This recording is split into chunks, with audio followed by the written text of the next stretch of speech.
자, 오늘은 마가복음 3장입니다. 예수님의 사역의 확장과 방해라는 제목으로 함께 나누는데요. 섬기는 종으로 오신 예수님의 사역이 확장이 되는 것에 따라서 방해와 박해도 점점 심해지는 것을 봅니다. 예수님의 권위와 그에 대한 사람들의 반응이 나타나는데요. 이미 지난 시간에 금식과 안식일을 논쟁에서도 보았지만 예수님은 당시 기득권인 유대 종교 지도자들에게는 눈엣 가시였습니다. 일반 대중이 환호하는 것과는 아주 대조적이죠. 예수님은 안식일에 손 마른 사람을 고치시며 율법의 참된 의미가 생명을 살리는 데 있음을 드러내셨습니다. 그러자 바리새인들과 헤롯 당원들은 예수님을 제거하려고 음모를 꾸밉니다. 그런데 많은 무리가 예수님의 병 치유하신 것과 그 능력을 보고 따르게 되죠. 심지어 귀신들조차도 예수님을 하나님의 아들이라고 부르짖는 장면이 등장을 합니다. 예수님은 12 제자를 세우셔서 함께 있게 하시는데요. 제자들에게 복음을 전하고 귀신을 내쫓는 권세를 부여하십니다. 한편 서기관들은 예수님이 바알세불의 힘을 빌렸다고 비방을 해요. 그런데 예수님은 사탄이 어떻게 스스로 분열할 수 있겠느냐고 비유를 들어서 설명하시면서 성령을 모독하는 죄의 심각성에 대해서 경고하십니다. 그리고 마지막으로 예수님은 하나님의 뜻을 행하는 자가 참된 가족이라는 것을 선언하시면서 새로운 영적 공동체의 기준을 제시하는 것으로 3장이 끝납니다. 오늘 말씀을 살펴보도록 하겠습니다. 먼저 1절부터 6절인데요. 안식일에 손 마른 병자를 고치시는 장면입니다. 후천성 근육병으로 고생하는 사람을 회당에서 안식일에 고쳐주시는 장면입니다. 우리는 지난번에 마가복음 1장 21절 이하에서 그때 귀신 들린 자를 회당에서 치유할 때 아무 일도 일어나지 않았던 것을 알고 있습니다. 그런데 이번에는 예수님이 병을 고치는지 눈여겨보고 있다가 고발하려는 사람들이 있었습니다. 이 사람들은 바리새인과 서기관들인데요. 이들의 완화감을 아신 예수님은 안식일에 선행을 하고 생명을 살리는 것이 당연하지 않느냐고 말씀을 하십니다. 그들에게 안식일에 선을 행하는 것과 악을 행하는 것, 생명을 구하는 것과 죽이는 것, 어느 것이 옳으냐 하시니 그들이 잠잠하거늘이라고 4절에 말씀합니다. 너무나도 자명한 대답을 그들에게 요구하시고요. 예수님은 그들이 회개하고 돌아설 가능성이 없다는 것을 진노를 하십니다. 그러고는 손 마른 병자를 고쳐주시는데요. 네 손을 내밀라 하시니 내밀매 그 손이 회복되었더라. 5절입니다. 그러자 바리새인들이 헤롯 당원과 모의해가지고 예수님을 죽이려고 하는데 여기서 헤롯 당원과 모의했다는 말은 이제 마가복음에만 기록이 되고 있어요. 예수님의 인기가 점점 높아지잖아요. 그러니까는 기득권 세력인 종교 지도자들 또 정치 권력들 이 사람들이 예수님을 죽이려고 하는 겁니다. 이들을 향한 예수님의 진노 그거는 곧 종말론적인 심판이라 하겠습니다. 세례 요한은 마태복음 3장 7절에서 바리새인과 사두개인들이 세례를 받으러 오는 것을 보고 독사의 자식들아 누가 너희를 가르쳐 임박한 진노를 피하라 하더냐라고 일갈한 바가 있습니다. 스가랴서 1장 15절에서는 안일한 여러 나라들 때문에 심히 진노하나니 나는 조금 노하였거늘 그들은 힘을 내어 고난을 다하였음이라 라고 하므로 하나님 진노 심판의 대상인 것을 분명하게 말씀하고 있습니다. 그 다음에 7절부터 이제 12절에서는 갈릴리 지역에 찾아온 병자들과 귀신 들린 자를 예수님이 고쳐주십니다. 그런데 8절에 보니까 유대와 예루살렘과 이두메와 요단강 건너편 두로와 시돈 근처에서 많은 무리가 그가 하신 큰 일을 듣고 나아오는지라 라고 말씀을 합니다. 그러니까 여기서 이제 큰 일이라고 하는 것은 예수님이 병자를 고쳐주시고 귀신을 쫓아낸 일 아니겠습니까? 이와 같은 큰 소문을 듣고 동서남북 여러 지역에서 이제 갈릴리로 사람들이 찾아온 것입니다. 예수님은 만지려고 몰려오는 군중들을 피해서 작은 배를 준비하게 하십니다. 더러운 귀신들도 어느 때든지 예수님을 보면은 예수님 앞에 엎드려 부르짖었습니다. 귀신들이 떠나가면서 하는 말이죠. 우리는 이미 1장 24절에서 나는 당신이 누구인 줄 아노니 하나님의 거룩한 자니이다 라고 하는 말을 들었어요. 그런데 이번엔 11절에서 당신은 하나님의 아들이니이다 라고 부르짖습니다. 귀신이 성자 하나님을 부르고 있는 겁니다.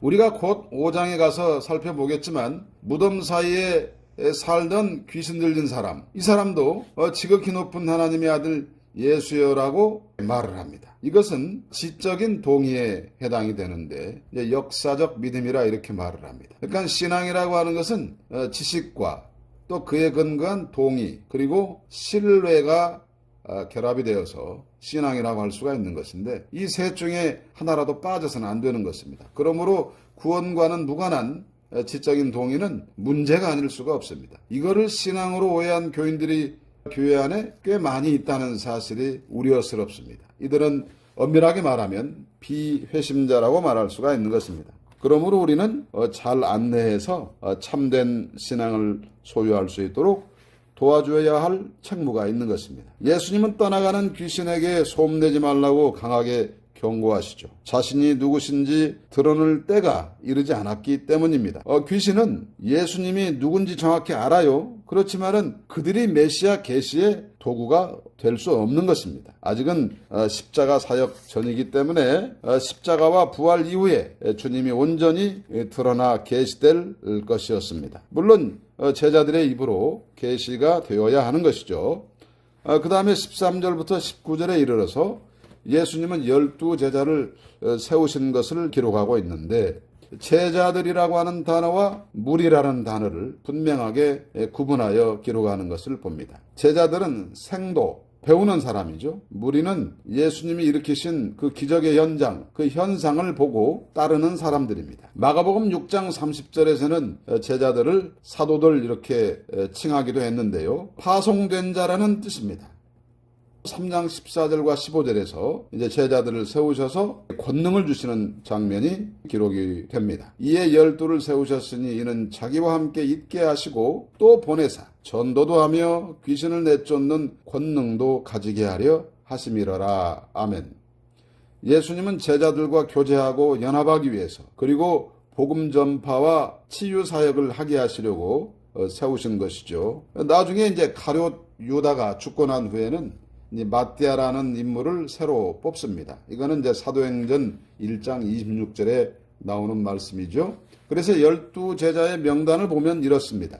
시몬 베드로, 세베대의 아들 야고보와 야고보의 형제 요한, 안드레, 필립, 바돌로메, 마테, 도마, 알페오의 아들 야고보와 다데오, 가나나인 시몬, 가룟 유다 이렇게 12명입니다.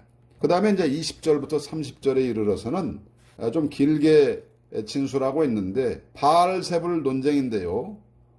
장소는 베드로의 집으로 추정이 됩니다. 예수님께서 그곳에서 식사하시려고 할 때 다시 사람들이 소문을 듣고 몰려들어요. 식사할 틈을 얻지 못하는 그런 상황입니다. 여기서 지금 예수님에 대한 공격이 더 거세지는 것을 볼 수 있는데요. 예수님의 가족들은 예수님이 미쳤다는 소문을 듣고 이제 데리러 옵니다. 이들은 예수님의 실존에 대해서 모르기 때문에 그런 것이죠. 가족들은 지금 신앙이 없는 상태라고 볼 수 있는 것이죠. 예루살렘에서 온 서기관들은 예수님이 바알세불의 힘으로 귀신을 쫓아낸다고 말을 해요. 이들은 예수님의 치유와 이적에 대해서 부인할 수는 없기 때문에 그 원인을 왜곡하여 곤경에 빠뜨리려고 한 것입니다. 점점 사람들이 예수님을 따르는 상황이기 때문에 그들은 자신들의 기득권 보호를 위하여 여론을 호도하려고 이 백성들을 선동하려고 한 것입니다. 그러자 예수님은 어떻게 사탄이 사탄을 쫓아낼 수 있냐고 하시면서 사탄에게 결박된 자들을 해방하시기 위해서 이 땅에 오신 것이라고 말씀하시죠. 사탄의 세력을 파괴하신다는 것입니다. 사탄과 동맹을 맺는 것이 아니고 사탄보다도 더 강한 분이심을 밝히고 있어요. 그래서 치유하시고 회복하시는 것이 하나님 나라가 임한 것이며 동시에 사탄을 쫓아내는 것임을 밝히고 계십니다. 27절을 봅시다. 사람이 먼저 강한 자를 결박하지 않고는 그 강한 자의 집에 들어가 세간을 강탈하지 못하리니 결박한 후에야 그 집을 강탈하리라. 아멘. 그래서 치유하시고 회복하시는 것이 하나님의 나라가 임한 것이고 동시에 사탄을 쫓아내시는 것이라고 하는 것을 말씀을 하는 거 아니겠습니까? 그리고 성령을 모독해서는 안 된다고 말씀을 하시는데 하나님이 하신 일을 사탄이 한 것이라고 말한 것과 같으니 바리새인들은 성령을 모독한 것이라 말씀할 수가 있겠습니다. 29절인데요. 누구든지 성령을 모독하는 자는 영원히 사하심을 얻지 못하고 영원한 죄가 되느니라 하시니 그들이 말하기를 더러운 귀신이 들렸다 함이라라. 이건 30절이죠. 예수님이 사역을 하시는데 성령께서 함께 일하신다는 것을 천명을 하고 이를 거부하는 행위를 존엄하게 경고하시는 겁니다. 인성을 취하신 예수님은 성령의 권능으로 귀신을 쫓아내심을 분명하게 하고 계세요. 삼위일체 하나님의 사역은 나뉘지 않는다는 것을 여기서 인식할 수가 있는 것입니다. 누가복음 11장 20절 한번 보겠습니다.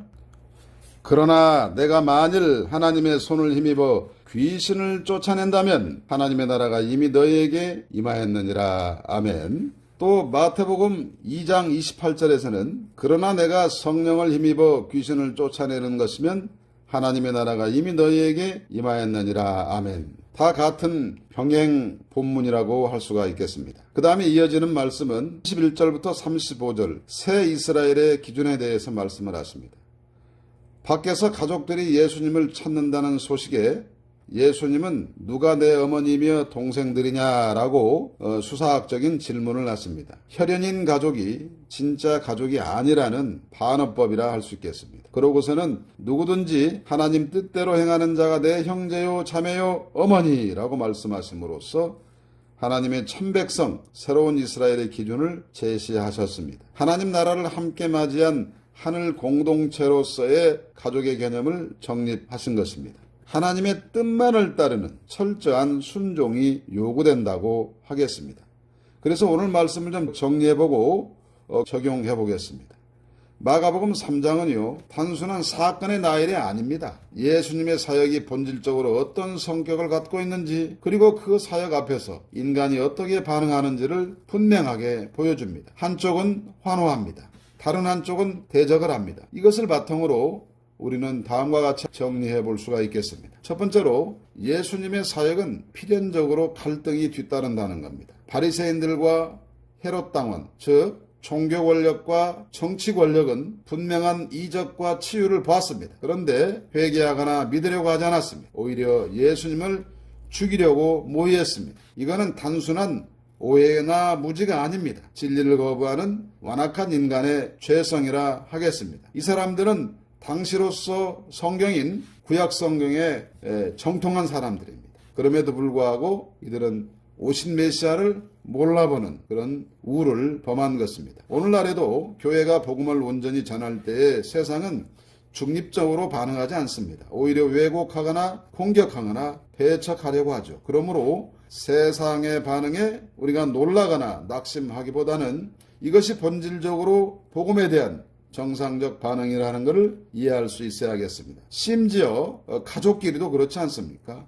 그래서 어려움이 있을지라도 우리는 이와 같은 본질을 꿰뚫고 주님 나라 건설에 매진해야 할 것입니다. 두 번째로 예수님의 공생애는 모두 다 고난의 연속이었다는 겁니다. 흔히 우리는 십자가를 앞둔 마지막 일주일만을 순환이라고 생각하기 쉽지만은 예수님의 사역은 처음부터 끝까지 반대와 오해, 배척과 박해 속에 이루어졌습니다. 이것은 예수님의 사역이 단순히 기적행위나 교훈을 전달하는 것이 아니었다는 거예요. 죄인들을 위한 대속의 길이었기 때문에 그렇습니다. 따라서 제자로 살아가는 우리 역시 고난 없는 신앙을 기대해서는 안 되는 것입니다. 오히려 고난 속에서 그리스도를 따르는 것이 정상적인 제자의 길이라는 것을 받아들여야 합니다.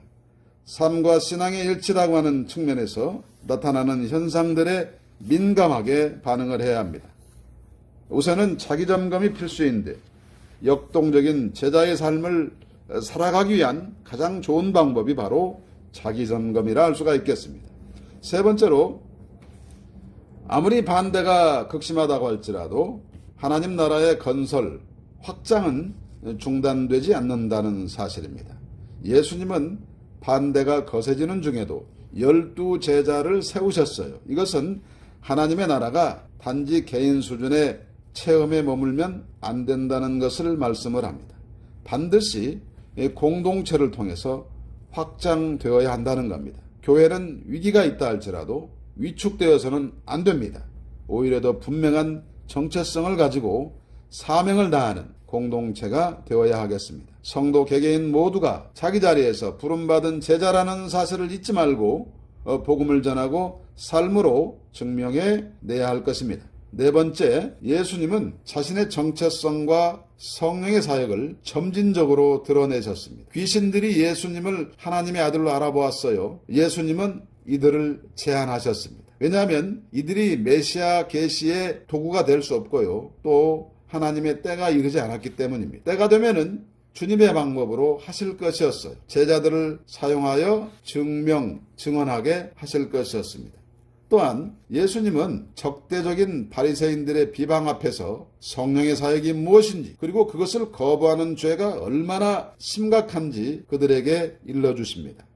성경 지식은 탁월했지만은 그리스도를 몰라본 바리새인들은 오히려 귀신들만 또 못한 존재였습니다. 여기서 우리는 구원에 이르는 믿음을 소유해야 한다는 사실을 깨닫게 됩니다. 지식으로 예수님이 하나님의 아들이라는 사실을 동의하기는 했어요. 귀신들이요. 그렇지만은 귀신들에게 신앙이 있는 것입니까? 아니지 않습니까? 예수 그리스도를 신뢰하지 못한다면은 그것은 신앙이 아닌 것입니다.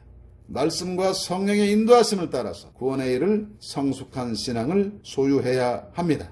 그러므로 결론적으로 마가복음 3장은 참된 신앙이란 세상 반대와 박해 속에서도 방해 속에서도 흔들리지 않고 천국 시민으로서 그리스도를 더 깊이 알아 교제하면서 우리 주님의 뜻을 따라 제자의 길을 걷는 것임을 알려주고 있습니다. 새로운 이스라엘의 삶이라 할 수 있겠습니다. 하나님의 뜻을 행하는 실천하는 삶입니다. 이 기준을 따라서 스스로 점검해야 하고 또 하나님께 찾고 구하여 진정한 주님의 가족으로 살아가야 할 것입니다. 우리 주님의 은혜가 풍성하시기를 축복합니다. 아멘.